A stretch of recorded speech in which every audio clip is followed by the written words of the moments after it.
Hello, everyone. Good morning, good afternoon, good evening, depending on where you are in the world. So nice to see you. Catherine Mattice from Civility Partners.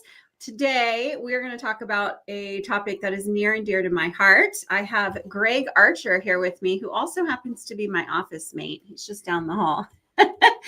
And so just to introduce you, Greg Archer, CFO, you're a battle-tested business leader with 25 plus years experience as a CFO and business owner who's guided companies from startups to over 45 million in revenue. Ooh, can you send some of that my way?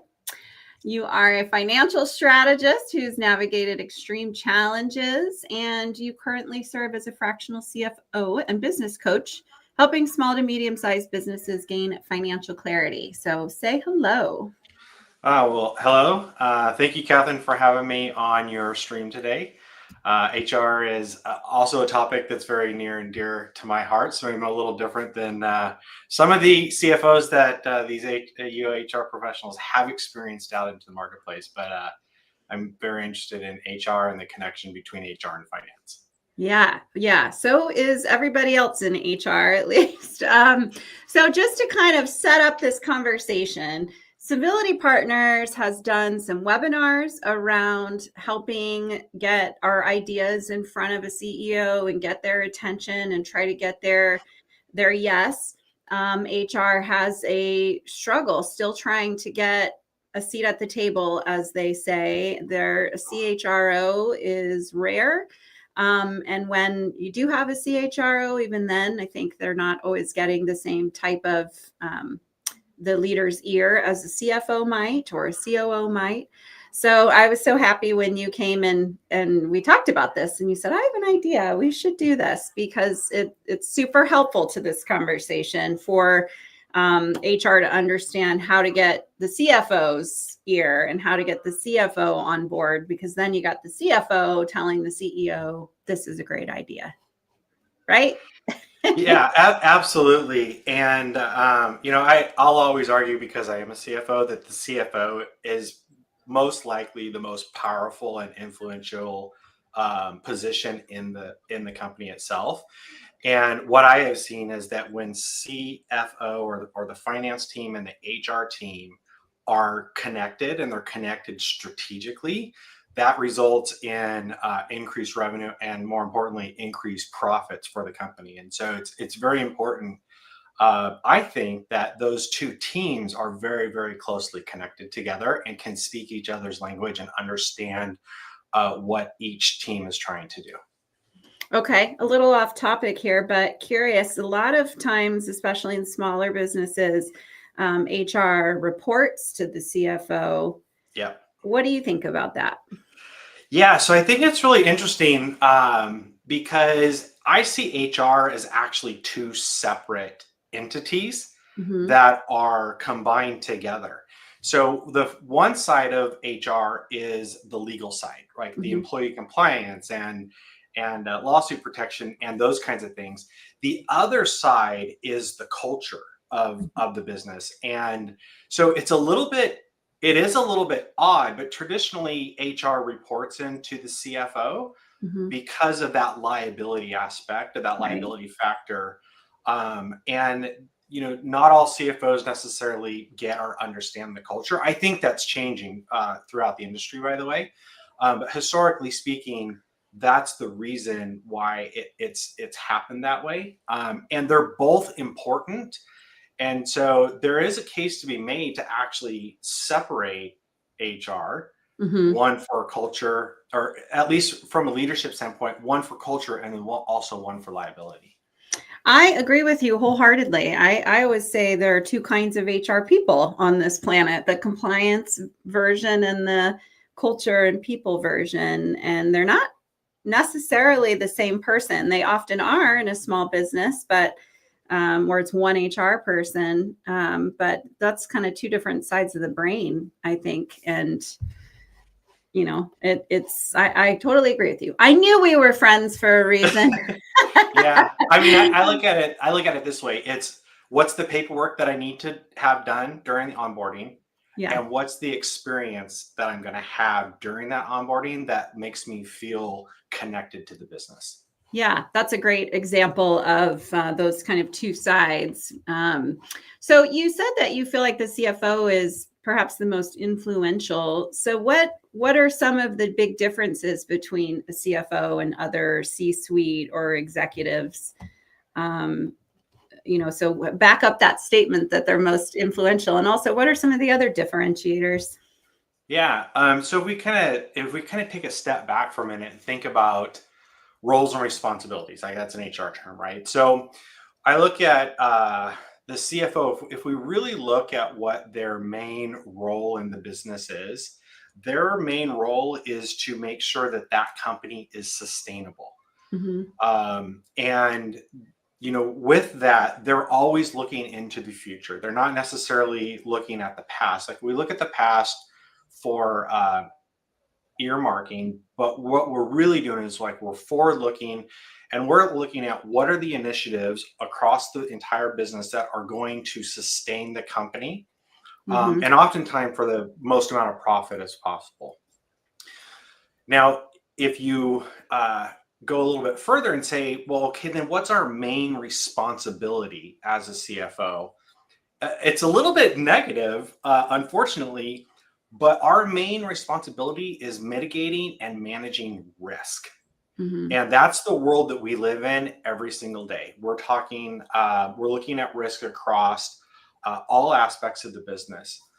Now, what makes the CFO a little bit different, I think, than other executives is it's the one position in the company where we have to look at the entire organization as a whole.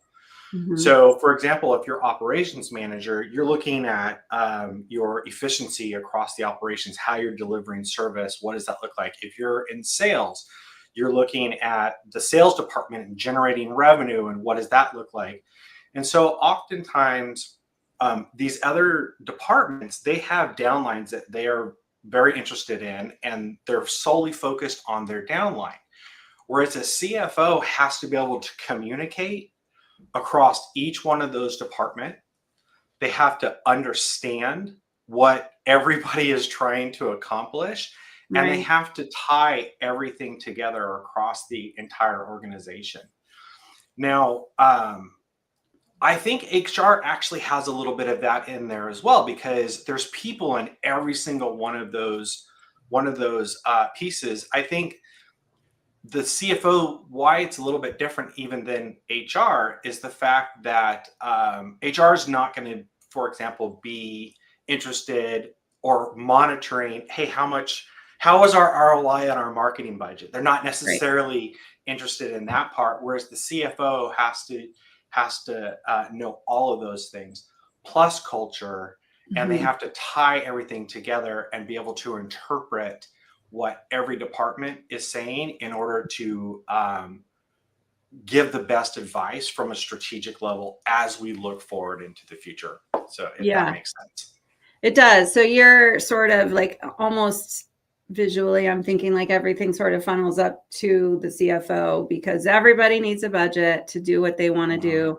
And you have to try to help everyone achieve their goals with the money available and understanding where you have to pull from and all of that. And that does make perfect sense. So it's really important for HR to befriend the CFO because and to partner with them because while marketing's maybe just in marketing and maybe they're working with the research and development to market whatever the product is, there's only collaboration going so far between those different verticals in the business or departments versus HR. Like you said, there's people in every aspect of those. So in a way, HR is similar to CFO, that It both is. of you are looking at the entire picture. The CFO maybe more so with the money, but HR And is CFOs and HR have to really partner.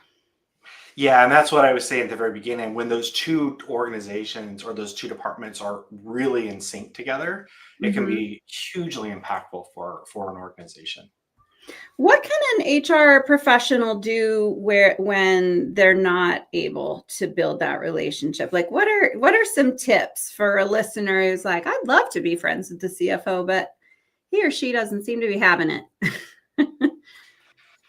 Yeah, I would say, you know, you speak the language. That's the first thing is understand the language. Okay. And HR, as HR, you should understand that, right? Because it's about communication. It's about how we communicate with one another. So a little bit of education on some of the key phrases, the key terminologies, things that the CFO is going to be interested in Hmm. is going to go a long way. And the other thing that I've noticed is HR typically comes in at the very end with some kind of a presentation. And so if Hmm. you want to really befriend the CFO, you have to think long term. Like you have to think out in advance because Hmm. we're looking out. The minimum amount of time that I look out is a year. Hmm. And so we're looking out 1, 3, and 5 years into the future. So I would say talk about next year, talk about initiatives for next year and get involved and use the language of a CFO that will actually get their attention. Okay, that makes sense. Somebody posted that the CFO has fiscal responsibility, so shouldn't they support culture and a positive day one experience because turnover and hiring is expensive? But I think that's where the disconnect is, Greg, because I think a lot of CFOs don't maybe understand that because the cost of turnover is not a P&L item other than maybe the cost for posting a job or hiring the recruiter. How does HR help a CFO recognize the hidden costs of these types of things? You have to come with facts and Mhm. figures. So this kind of goes to what I was talking about of speaking the CFO's language. Like we Okay. speak in the language of metrics and money. That's Hmm. it. We're looking at KPIs. We're looking at dollars and cents, net profit, where the assets are being best utilized, ROI, break even, all of those uh, uh, those terms, the terminology. So when you are talking with a CFO, and well, yes, they should understand it, Hmm. but it's like you said, it's a very it's like an intrinsic value that you get into a business. And so really what you want to do, if you're trying to pitch to a CFO, is you have to lead with the impact and you have to lead with the dollar impact, and don't talk about features, don't talk about positive experience. So for example, if we're talking about the employee turnover, it's not just the employee turnover. So we've got employee turnover, backfilling, and hiring as a major expense. But it's also the team's time, like the training time that's involved, the ramp up time that's involved. If you can put that stuff actually on a spreadsheet to say, this is the true cost of our entire hiring process, and our turnover rate is 30%. If we can reduce that from 30% down to 10%, we will save $100,000 in hiring costs. And the program that we're talking about for the onboarding is only 15 grand. You can see the very positive ROI. So that's Wow. how you have to talk to the CFOs so that they understand it, because we see in grids and numbers, like we don't necessarily see in colors and patterns. So it's just a different kind of thought process. Colors and patterns. Yeah, it's kind of that right brain, left brain thing again. So let's say I have 5 minutes of your time to pitch my onboarding initiative. You talked about speaking their language, having an Excel sheet prepared and ready to talk numbers. What else? What else should we be doing to prepare?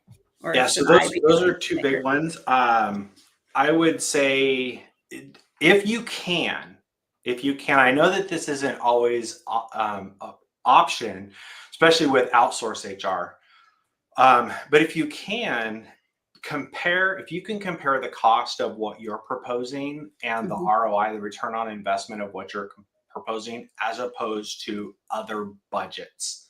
So, because there's a little bit of competition that happens with Right. budgeting across departments. And the CFO is really the main, like we have to negotiate back and forth between these different departments. And so what I mean by that is, say you have a leadership development program that you want to implement.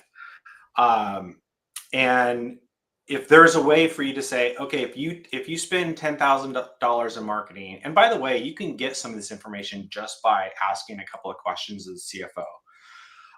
If you spend $10,000 in marketing and it brings you back $40,000 or $50,000 of revenue, and after it's all said and done, that gives you $20,000 in net income. That's 100% return on your marketing budget, right? Mm-hmm. Yes. Mm-hmm. Okay, so if we can spend that same $10,000 on this leadership development training, and that we've got proven results that say that there's an overall 5% increase in productivity in the team across the board, that will result us in a total of, and I'm just making numbers up, that'll result in a total of $100,000 in net profit over the course of the next 12 months. So you're actually going to 10x return on your investment. And so that's how you have to try to compete for budgets. Mm-hmm. Is don't just say this is the program that we want and here's the cost and here's the ROI, but if the resources are limited, here's how it would compare to the same amount of money that you would spend in marketing, because marketing is a lot easier to measure.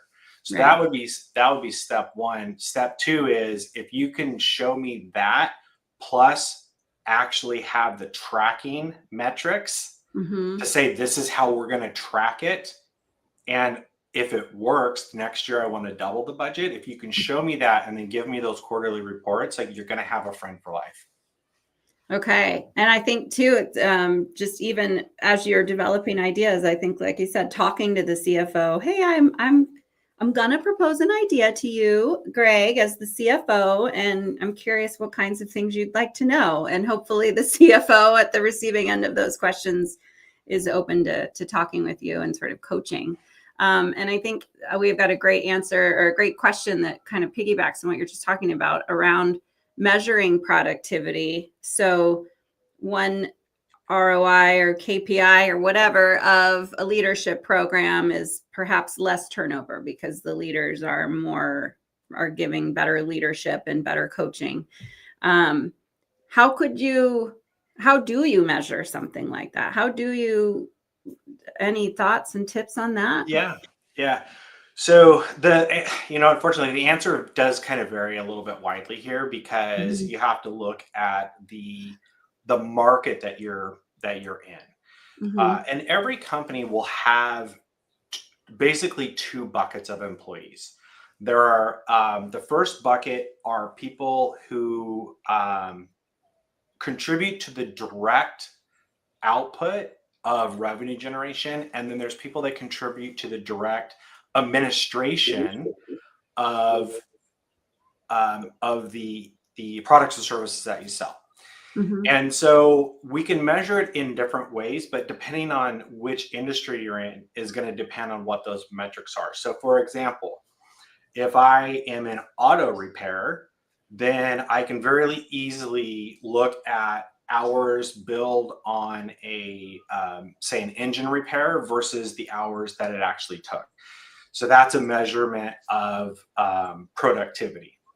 If I'm in creative, I can do the same thing. I can look at the hours that are needed to produce a creative asset that we bill versus hours that are actually put into it. So those are some of the things that we can do for measuring productivity for direct employees, what I call direct labor.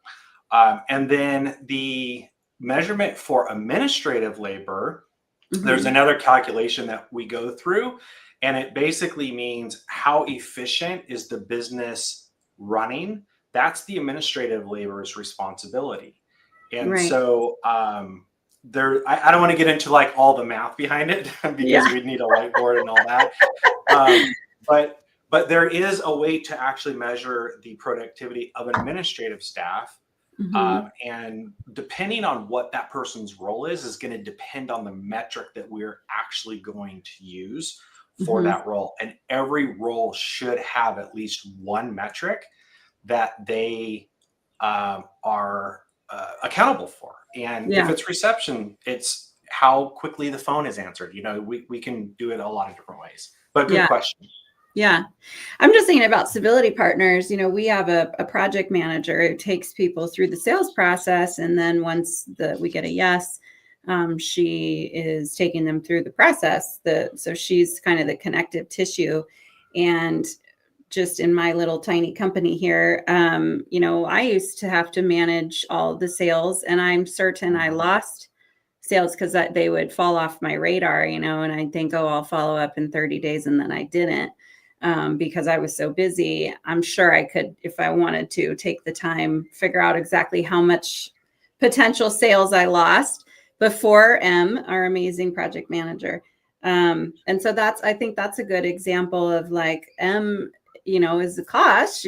We pay her, obviously, but she had the ROI on that is I could find an actual number if I went back to figure out how much sales I did lose, but because I didn't follow up, because she doesn't let things slip through the cracks. And so I think that's a good example maybe of kind of thinking really tangible about here. She's actually cost a little money, but she's saved us or earned us a lot of revenue because losing potential clients, that number's gone down.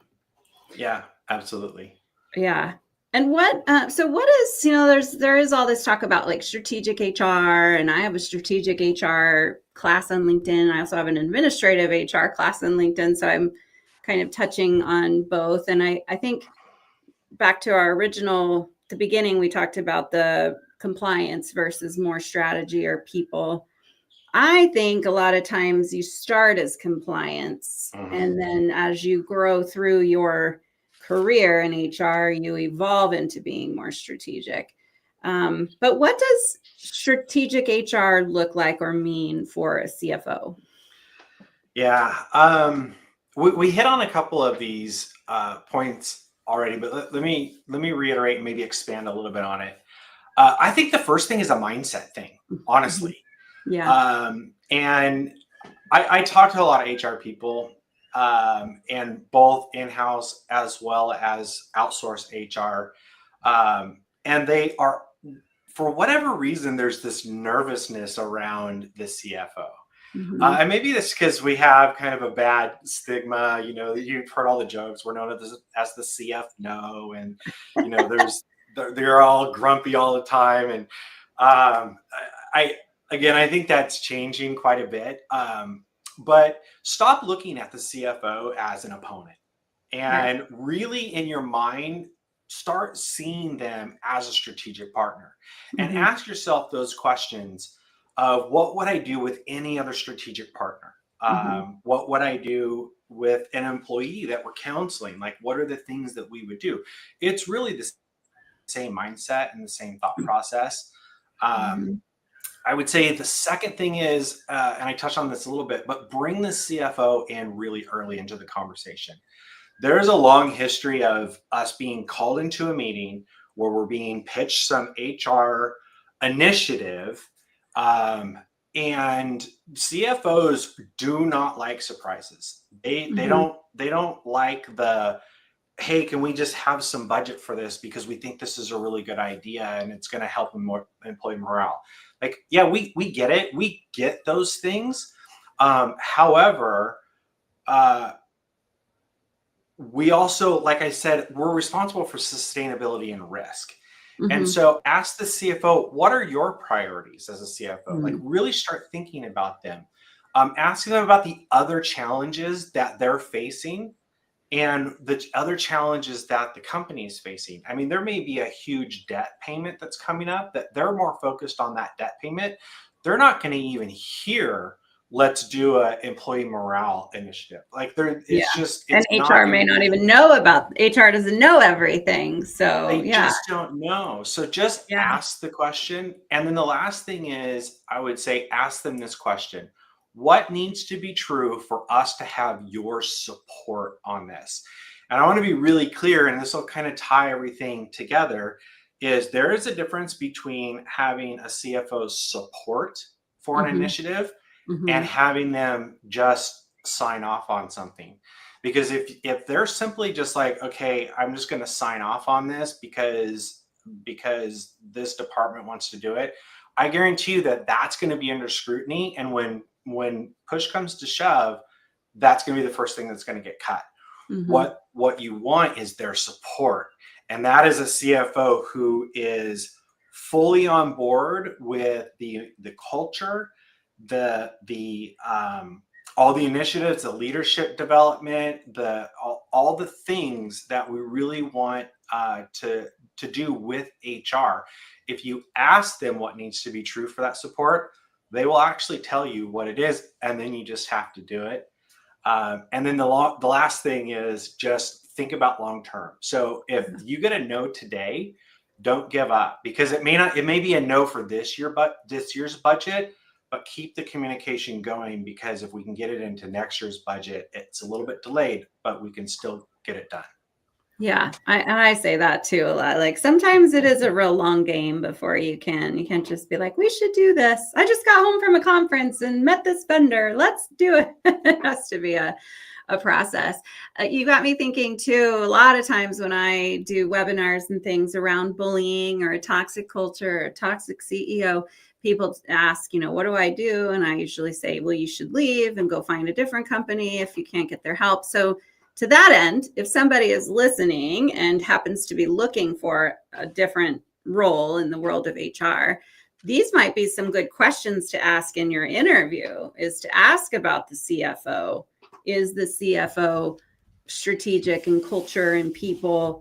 Maybe even ask to meet with the CFO if that's not on the list of people you're supposed to interview with, so that you can start getting an idea as to whether or not the CFO is going to support you, because you're probably not going to get very far if you already have that CFO that is, in their way. They're focused on numbers. They're not strategic and culture-y at all, because there's certainly those CFOs out there. So that's something to think about, because I know from talking with so many HR people that there's this I've seen people say things in the chats of my webinars like, oh, I've just given up giving ideas because they just always tell me no, and it's just disheartening. Why would I do it? And so, yeah, anybody's looking for a new job, to make sure you're not going back into that same role where you're just always going to be told no. For sure. And actually, that makes me think of something. It's also, if we have any CFOs that are watching this, or if they watch the replay on it, it's also our jobs as CFOs who understand the real value and the impact of culture. And look at it this way: is your employee is an asset like anything else in the business. And I will argue that is actually the most valuable asset that we have.